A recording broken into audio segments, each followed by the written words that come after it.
There are cons in New Jersey known as the Jeff Mock events for all things steampunk, Renaissance, Wicked, and Geek. This November was one such event. 3, 4,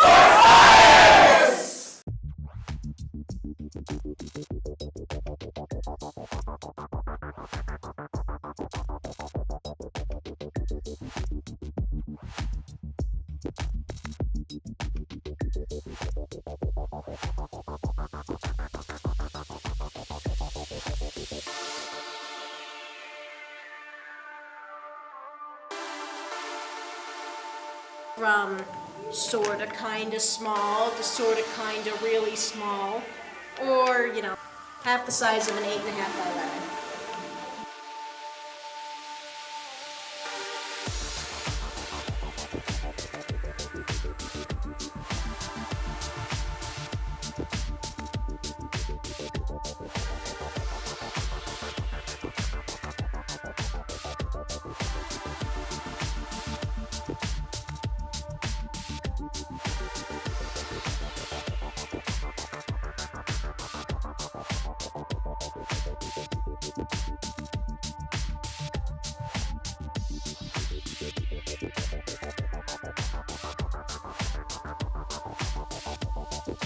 This is Swiggy Schwab with the Taco Haven here with Uncle Yao. We just saw you perform, just saw you basically entertain for 2 hours, host and talk to the cosplayers and the models and stuff like that. I really gotta say it was a fantastic show. I'm here to buy and work you guys up. I'm your host for this evening. I'm also going to do my stand-up later in this room later today, but that's going to be after our premiere of Gamers the Movie, and then Celebrity Jeopardy is going to be on later. Hope to see you guys out there for that. My name's Uncle Yo. I'm a geek comedian, which means instead of health insurance, I have hit points.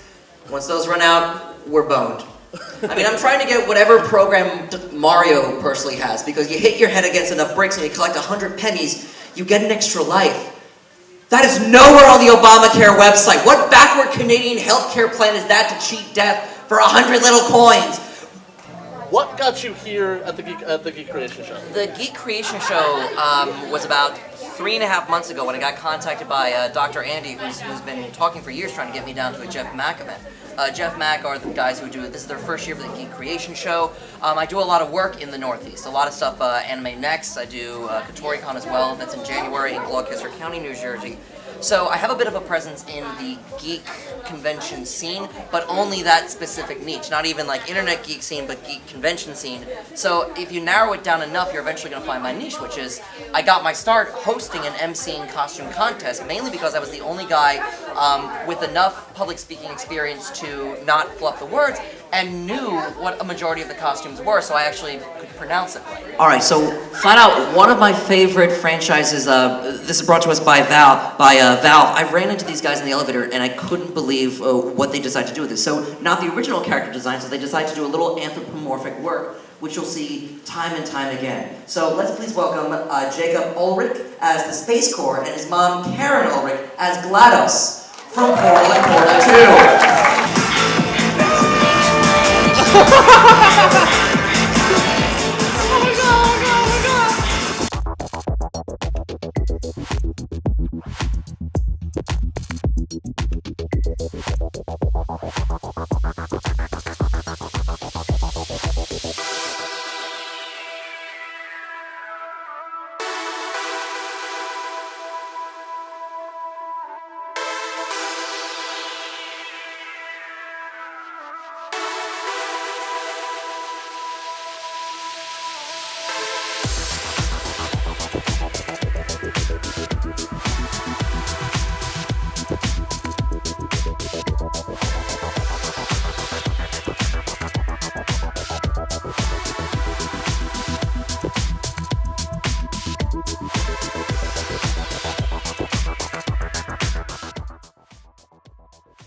Pronounce it right, make the jokes, work with the cosplayers. Work with the We saw cosplayers. that before, yeah.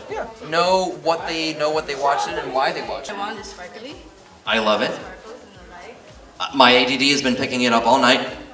It is noticed. Like, oh, like you're just like speechless. And stuff. Well, hands down. At the New York Anime Festival for 2 years, there's a gentleman named Tom from Rhode Island who owns a car wash, and if you leave him alone with enough metal, he'll sculpt it. So the lights come up, and there's a solid yellow Camaro on stage.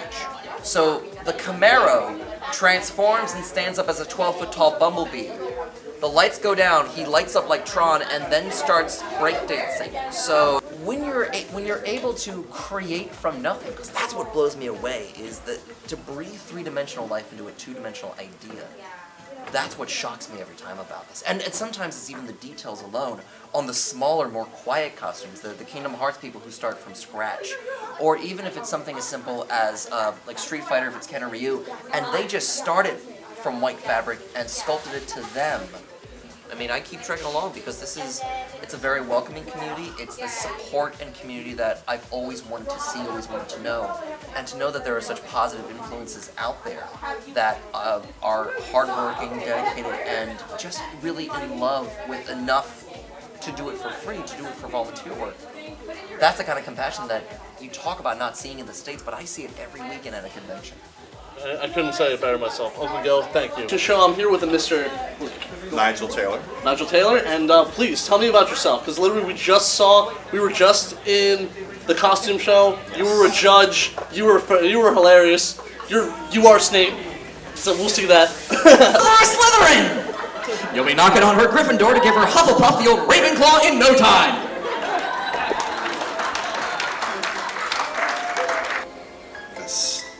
Whovian goes to Caden as the fourth Doctor. A lot of Jeff Mack events. I do Professor Snape, and I do a lot of the Harry Potter related events. I've done performances and appearances at LeakyCon and Ascendio, and I'm now promoting for Shoot 212, which is a full immersion Harry Potter experience taking place in Santa Clara, California in July. Okay, Shoot 212? Yes, Shoot 212. Yes, Shoot 212. Turn to page 212. In July 4th weekend in Santa Clara, Vampire Capital. Ooh, really? And the Harry Potter universe, I also am the lead singer for Platform 1. We perform at most of the Jeff Mack events and related steampunk, anime, and possibly Harry Potter events. We are all over. We've been around for years. We're on Facebook, Bands in Town, Reverbation, iTunes, of course, everything. So it's Platform 1 or platform-one.com. And I do acting. My bandmate Allison, actually my drummer, writes screenplays, and we've done movies. We did Ichabod, which is the retelling of Ichabod Crane and the Headless Horseman. In addition to that, we do horror movies like, say, Next Door, which is a haunted house movie, and Last Exit, which we just finished earlier this year. This is a werewolf movie. So I play one of the hunters. It's a huge departure from the wand-waving wizard. I play a gun-wielding hunter who's kind of loose, in my mind, loosely based off of the Jane character from Firefly. Oh my god, really? Yes. So in other words, you're probably the most talented nerd ever. I'm not the most talented nerd ever. I've met some of those nerds, but I'm definitely in good company. Since you brought to what we saw so far, and you're still got things to go for. I've been fortunate enough to meet some of the actors from the movies, and Ellie Darcy Allen, who played the young Lily, she and I met, and she's like, "Can you do the voice?" And I said, "Inside, on a day like this, people might think you're up to something."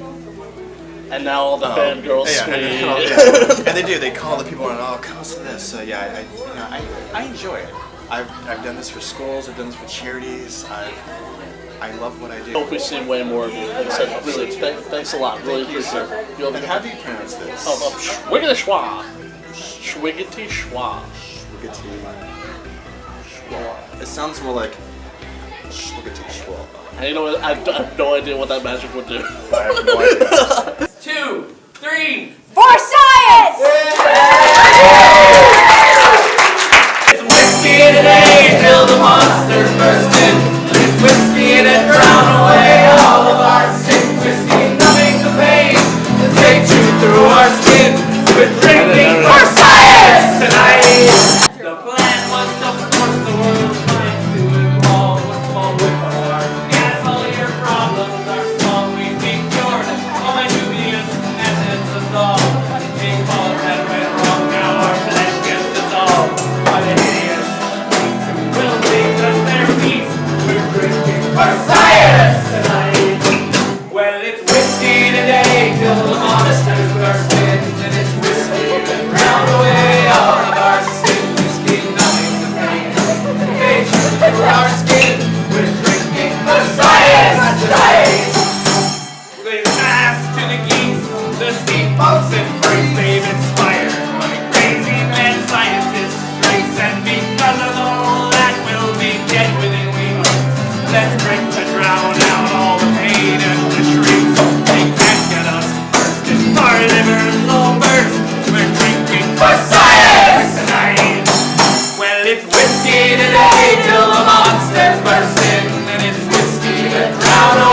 it's whiskey today till the monsters burst in. Whiskey numbing the pain.